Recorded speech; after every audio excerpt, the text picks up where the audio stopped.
Bismillahirrahmanirrahim. Assalamualaikum warahmatullahi wabarakatuh. Apa kabarnya anak-anakku yang soleh-soleha? Semoga kalian semua selalu dalam keadaan sehat walafiat dan selalu dalam lindungan Allah Subhanahu wa taala. Allahumma amin ya robbal alamin. Alhamdulillah, kita jumpa lagi pada hari ini di tema 8, subtema 1, aturan keselamatan di rumah. Untuk hari ini pembelajaran 3 dan 4. Namun sebelum kita mulai pembelajaran hari ini, mari kita berdoa bersama-sama agar ilmu yang kita dapat hari ini dapat bermanfaat untuk kita semua. Allahumma amin ya robbal alamin. Doa akan belajar. Bismillahirrahmanirrahim.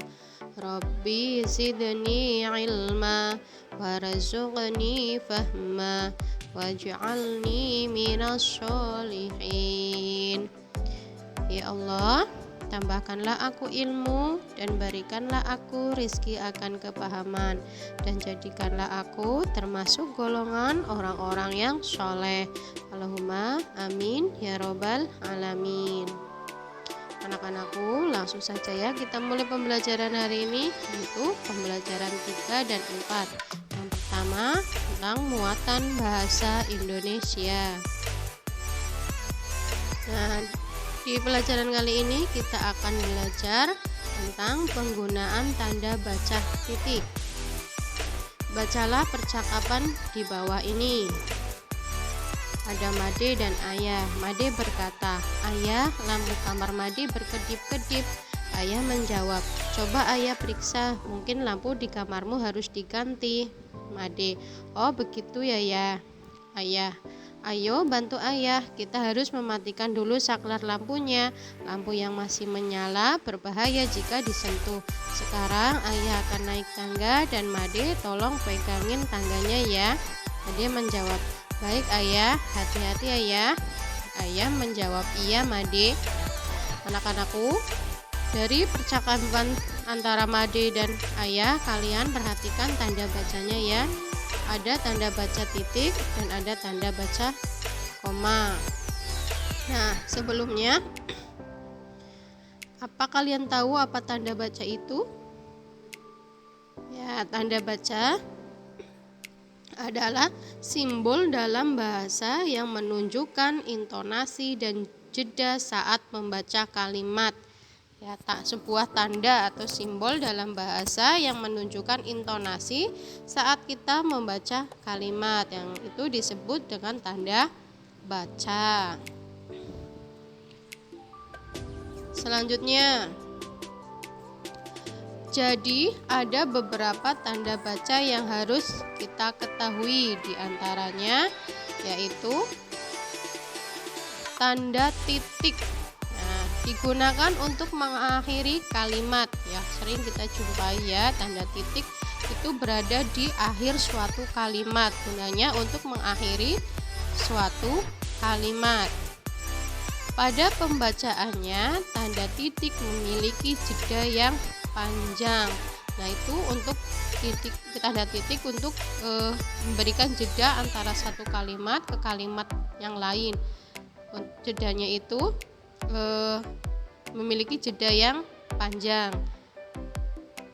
Selanjutnya, setelah tanda titik, kalimat diawali dengan huruf kapital. Nah, setelah tanda titik, kemudian ada lanjutan kalimat lagi, itu awal kalimatnya katanya harus menggunakan huruf kapital, menandakan itu kalimat yang baru. Oke. Selanjutnya, aturan penggunaan tanda titik. Tanda titik dipakai pada akhir kalimat pernyataan. Contohnya, Meli sedang duduk di halte menunggu jemputan. Nah, itu setelah kata jemputan ada tanda titik menandakan kalimat pernyataan tersebut sudah akhir, sudah cukup, nggak ada kelanjutannya lagi. Itu merupakan satu kalimat. Nah, terletak di belakang kalimat pernyataan yang terakhir. Selanjutnya, tanda titik dipakai untuk memisahkan angka, jam, menit, dan detik yang menunjukkan waktu atau jangka waktu. Contoh, pukul 01.35.20 ya. 01.35.20. Nah, 01 itu menunjukkan jam, 35 untuk menunjukkan menit, 20 itu menunjukkan detik. Jadi pukul 1 lebih 35 menit lebih 20 detik. Nah, itu fungsi tanda titik untuk memisahkan angka, jam, menit, dan detik. Tanda titik dipakai untuk memisahkan bilangan ribuan atau kelipatannya yang menunjukkan jumlah. Contoh, Indonesia memiliki lebih dari 13.000 pulau. Nah, 13.00 yaitu fungsi titik ya, untuk dipakai untuk memisahkan bilangan ribuan atau 130.000, 130.00 itu 13.000 berarti 13.000. Itu fungsi tanda titik untuk memisahkan bilangan ribuan atau kelipatannya. Nah, itu kita sudah belajar bahasa Indonesia ya tentang penggunaan tanda titik. Nah, sekarang kita akan belajar muatan matematika. Nah, kemarin juga sudah ya, kita sudah belajar membaca jam. Hari ini kita juga akan belajar lagi tentang membaca jam. Sudah paham belum kemarin bagaimana membaca jam? Ya, hari ini kita akan belajar lagi ya. Made selesai belajar pukul 9 malam. Nah, bagaimana cara menggambarkan jam pukul 9 malam? Ada yang bisa? Ya, contohnya ya. Jarum pendek menunjukkan angka berapa? Jika pukul 9 malam, jarum pendek menunjukkan angka 9 dan jarum panjang menunjukkan angka 12. Maka itu pukul 9 malam. Kemudian jarum pendek menunjukkan angka 5 dan jarum panjang menunjukkan angka 12. Berarti dibaca pukul berapa? Ya, jarum pendek tadi menunjukkan angka 5, jarum panjang menunjukkan angka 12. Berarti itu pukul 5. Pinter. Contoh lagi. Jarum pendek menunjukkan angka 10. Kemudian jarum panjang menunjukkan angka 12. Dibaca pukul berapa? Ada jarum pendek di angka 10. Kemudian jarum panjangnya di angka 12. Maka dibaca pukul 10. Paham ya? Ya. Selanjutnya itu tadi udah belajar matematika, sekarang kita belajar muatan SPDP. Kemarin kita sudah belajar tentang nada ya. Ada lagu Pelangi ya, kemarin kalian sudah menyanyikannya. Sekarang kita akan belajar tentang panjang dan pendek nada. Ada gambar anak sedang bernyanyi. Nah, sebuah lagu akan terdengar indah jika diberi iringan.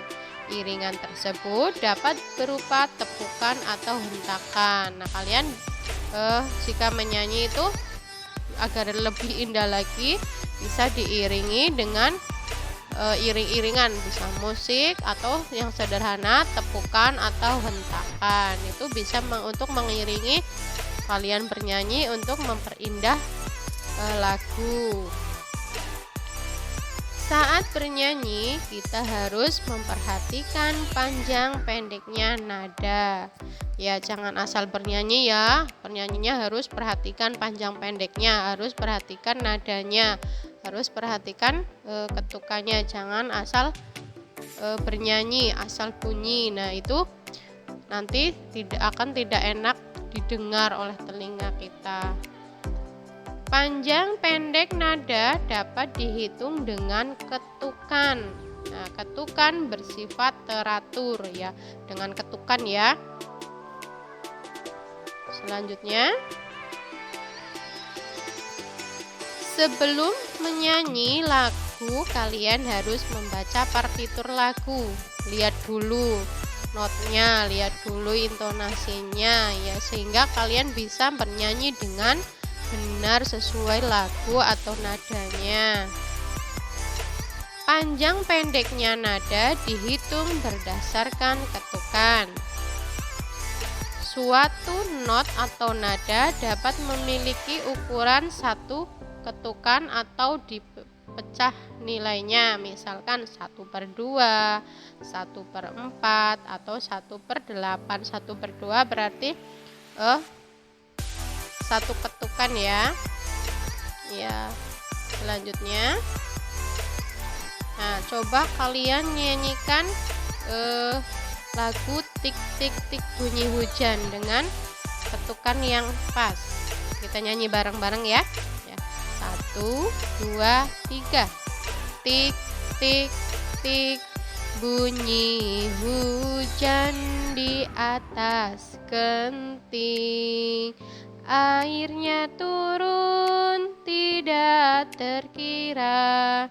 Cobalah tengok dahan dan ranting, pohon dan kebun basah semua. Nah, itu perhatikan ketukannya, yaitu 2/4 atau setengah ya, setengah ketukan.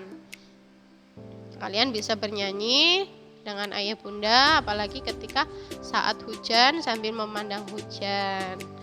Boleh. Contoh, ada jumlah ketukan, contoh nada, dan panjang nada. Jumlah ketukan misalkan 1 ketukan, contoh di nyanyian tadi ya, yang tik tik tik bunyi hujan. 1 ketukan contohnya yang tik bunyi tik tik tik. Nah, itu 1 ketukan. Tik, 1 ketukan. Nah, dinyanyikan lebih panjang dari setengah ketukan. Yang kedua, 2 ketukan. Kita ambil contoh yang di lagu tadi ya. Di atas genting. Nah, tingnya itu 2 ketukan. 1, 2. Ting panjangnya 2 ketukan. Dinyanyikan lebih panjang dari nada 1 ketukan. Nah, masing-masing setengah ketukan. Nah, agak cepat ini ya.